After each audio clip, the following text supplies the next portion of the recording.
Welcome back to Inside Games, the only gaming news show brave enough to invent a headline when there's nothing going on. Well, there's nothing going on because I can't buy a damn PS5. Damn it. Man, scalpers suck. Scalpers are the worst. So, given that we have nothing to talk about, let's talk about scalpers. Given that I just failed to buy a PS5 again, literally just today, let's take a look at the issue of scalping, or why we cannot buy a motherfucking PlayStation 5. Just let us buy the console. Take my money, Sony. Specifically, because other people have done this already, we're gonna try something a little bit different. We're gonna dig through all the available data points we have to see if we can figure out exactly how bad the problem is. Scalping, that is. Bizarrely, once we started digging through it, we found a conspicuous lack of data that would really help us triangulate exactly how many PlayStation 5s that are sold are actually being used. Yeah, that's the interesting part here, but interestingly, even a lack of data tells us something. Sony's been bizarrely coy when it comes to how they announce sales and metrics regarding anything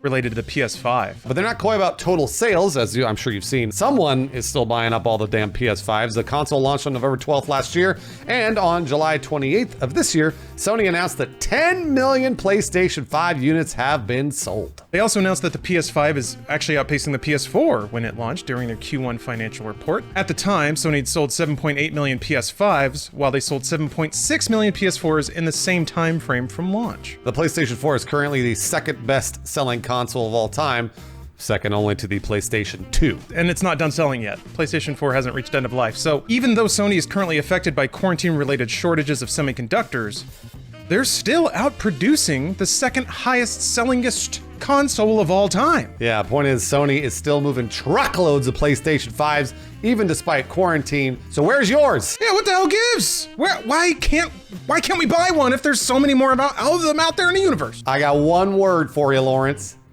Scalpers. That's two syllables, but one word. Scalpers. It's me, Scalpers. Is there some PS5s there? They're mine.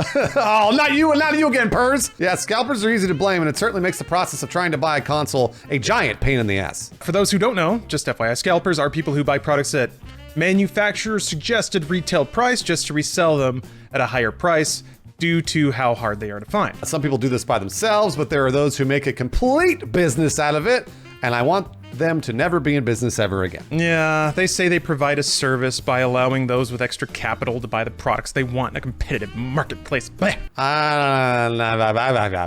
the pre-order launch of the PlayStation 5, Walmart issued a statement to Bloomberg regarding bot activity, saying, quote, "One bot preventative action we implemented just hours before the PlayStation 5 event on November 25th blocked more than 20 million bot attempts within the first 30 minutes alone." Hearing numbers like that makes it sound like scalpers are snapping up every single last console. Sure does, and it gets worse. One scalper group named Crep Chief Notify operates under a subscription business model in which they have users subscribe to their service to get popular items.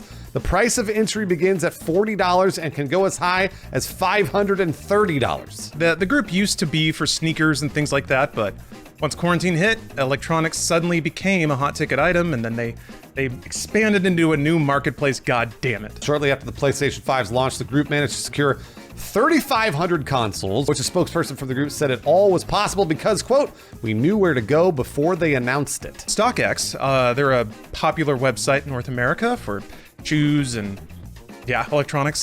They also revealed that at least 130,000 PS5s were sold on their site as of May this year, with the disc version selling at an average of $800, while the digital version sold at an average of $740. Yeah, 20 million bot attempts, 3,500 consoles here, 130,000 consoles there.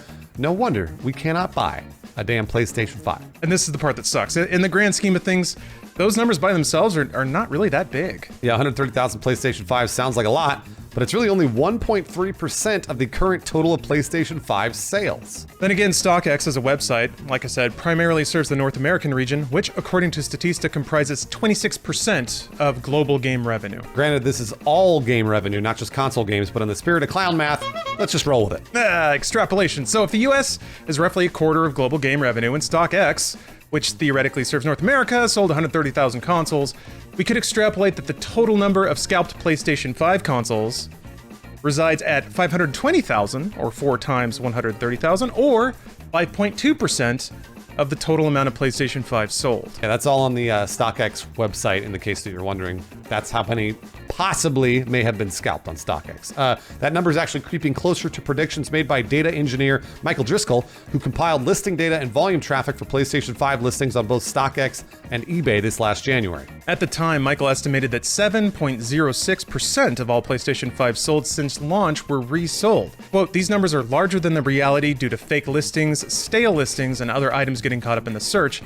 But that is also offset by some listings being for multiple PS5s. Not every PS5 is going to be resold on popular sites like eBay and StockX as well, but we're deep into clown math. Assume those are the largest websites that do the scalping. Yeah, Driscoll also ballparked that data with another site, OfferUp, would then boost the overall percentage to 10 to 15%. But that's, that's a pretty big window. It's worth noting that this is 7 months ago, with millions more PlayStation 5s sold in the meantime. Yeah, so maybe the figure really was 10 to 15% at the time, and now it's fallen back to 5 to 7% now that more people have had the chance to buy the console naturally from a store at MSRP, like our white Christian capitalist God intended. That's about all the conclusions we can pull out of console sales themselves, but there are lots more metrics that indicate whether or not a PlayStation 5 is in someone's closet collecting dust, getting ready to be sold on eBay, or in their living room collecting love. An interesting way, one data point you can look at to figure out the difference, whether or not a console is being used or sitting as stock, is the attach rate, which is whether or not somebody actually buys a game with their PS5 or just buys the console by itself. For context, Sony sells a lot of games. In April 2021, Sony announced that the PlayStation 4 had sold more games than any other console in video game history, with 1.622 billion games sold. Accordingly, game sales for the PlayStation 5 were suspiciously low. At least at launch they were. Bloomberg's Takashi Mochizuki reported that out of 213,000 consoles sold in Japan, gamers only purchased 63,000 games. Comparatively, the Nintendo Switch sold 525,000 consoles in the same window, with a nearly 1-to-1 attach rate of games with 509,000 software sales. Yeah, so that's uncharacteristic. We've seen that people who use PlayStation platforms buy games. They buy record-setting amounts of games. And yet, they're going home with a PS5 and nothing to play on it? Hey, Lawrence, this sounds like SCAL PERS is at it again. You thought you heard the last of Scalpers! Nabbing every PS5 in the region. But that was launch, and it's been a bit. So let's find a different point of comparison here. Yeah, and this might be the crown cherry on top of the clown math cake. Here's our methodology, and calling it that makes it sound so much more intelligent than it is. So we're gonna compare two Sony exclusives on PlayStation 4 and the PlayStation 5. For each, we're gonna compare the software sales of that game compared to the number of hardware sales of that platform at the time it came out to find the attach rate and compare those attach rates. And again, this is not science. We're just using the data we've got. So don't get in there and be like, these comparisons are apples to oranges. We understand, but this is the closest we've got because we have no actual data. So will the attach rate be the same for the PlayStation 5 as it was for the PlayStation 4? Meaning people are actually buying and playing games for their console. So let's find out. So the PlayStation 4 launched back in November 2013, followed by Infamous Second Son about 4 months later. The game bagged 1 million sales at launch, with Sony having sold 7 million PS4s at that time. That means 14% of PlayStation 4 owners bought Infamous Second Son. Lawrence is one of them, and Lawrence loved that game. That game ruled! It was awesome. You got a denim jacket and a nice little beanie with some buttons on it. So that has a 14% attach rate, and that's a first-party game a few months after release. The only really comparable release on PlayStation 5 right now is Ratchet & Clank Ripped Apart. Yeah, we could do Returnal, but brand new IP, it's a niche game, it's gonna sell way less, so it wouldn't really paint as fair of a picture as Ratchet & Clank does. Yeah, same thing with Bugsnax. The numbers are just not as high.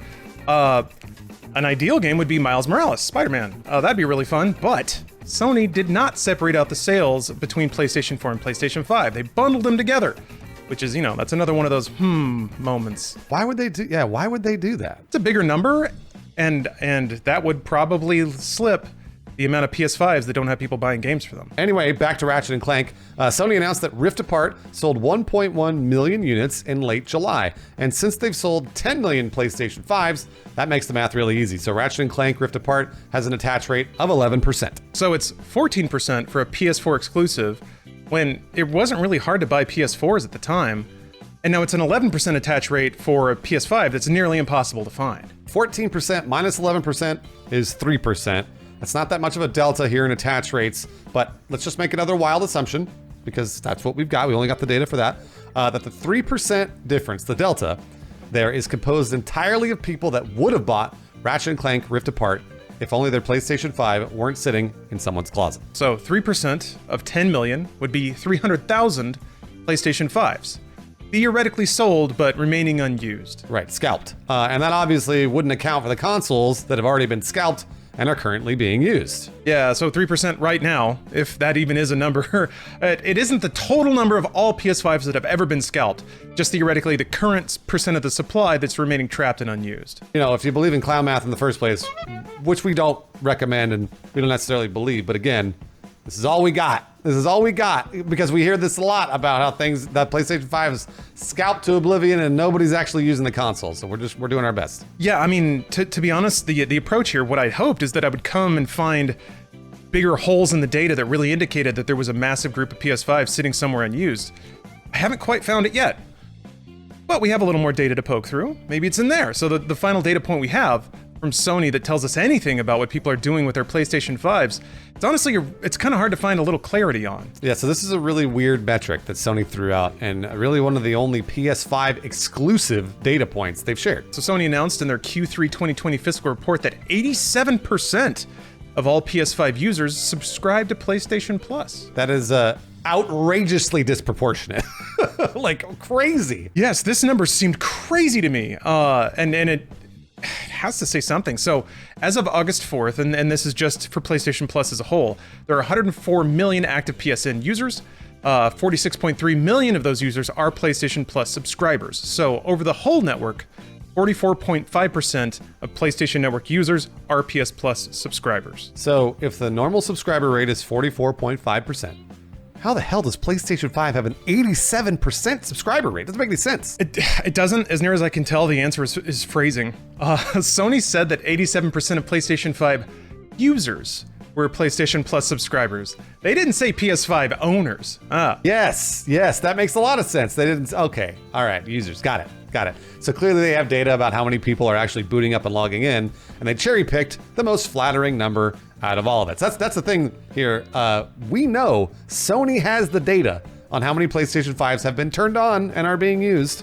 They just haven't told us. Yeah, conspicuously, they left out any other way to triangulate how big that 87% actually is, because it's 87% of what? 87's awfully big. We'll just leave it at that. It's a high number. Yeah, they do that a lot. Every company does it. We see it all the time in data. Every financial filing is just a game of Mr. X bragging about the biggest numbers while making the bad ones hard to pick out. So yeah, although Sony did share some bad numbers, and this is also sort of relevant to PS5. In fiscal Q1 2021, PlayStation Plus subscribers actually dropped for the first time in quite a while, going from 47.6 million subs in Q4 to 46.3 million in Q1. Though notably, this is actually an increase year over year, as they had 45 million subscribers in Q1 2020. Monthly active users dropped as well, though, moving from 114 million in Q3 2020 to 109 million in Q4, and finally 104 million in Q1. The obvious explanation here is that pandemic's winding down just a touch. People are going outside more. They are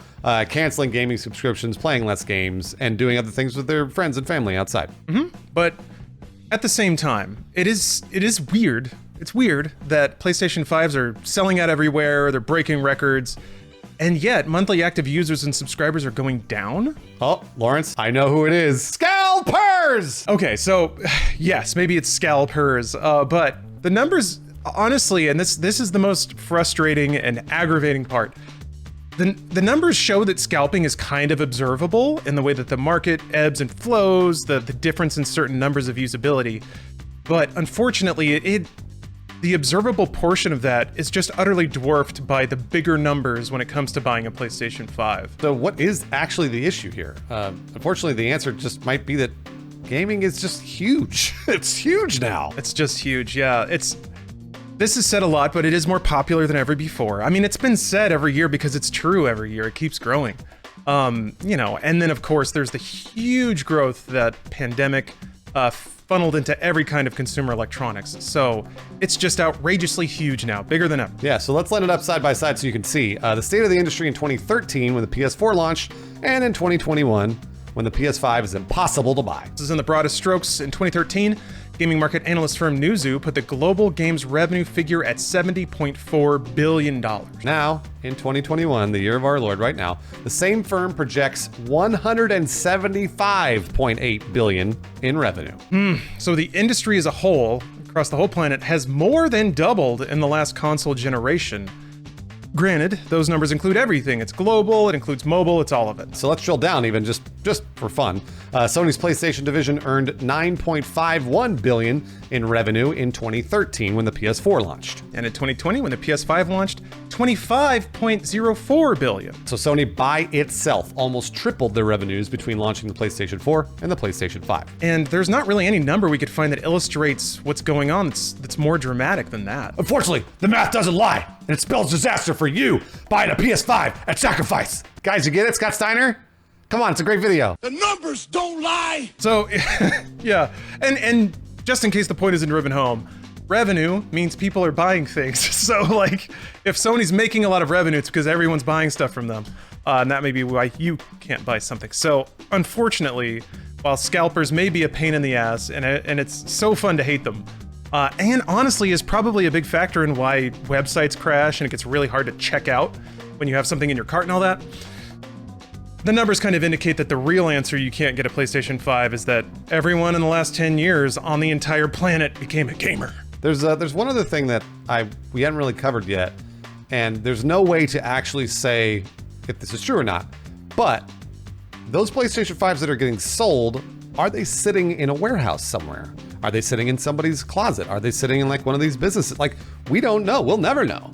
And like, I know that they're slowly getting scalped out, but there's no way that these businesses that are scalping are going to put them all on a website all at once, right? They're going to slowly piecemeal them out. So maybe there's a whole shipment of PS5 sitting somewhere on a boat, you know, like in the ocean. It'd be awfully nice to buy a PS5, but the amount of money and productivity in games right now, it's really hard to find. Like the fact that it's it's annoying to buy a PS5, I think that's an even trade for the outrageous explosion of games we have. There's so many games, they're so easy to get to, they're so cheap, and that exists because there's so much money in the gaming market. And in that case, supply just has to catch up to demand till such point that it's not profitable to have a bunch of PS5 sitting in your warehouse anymore.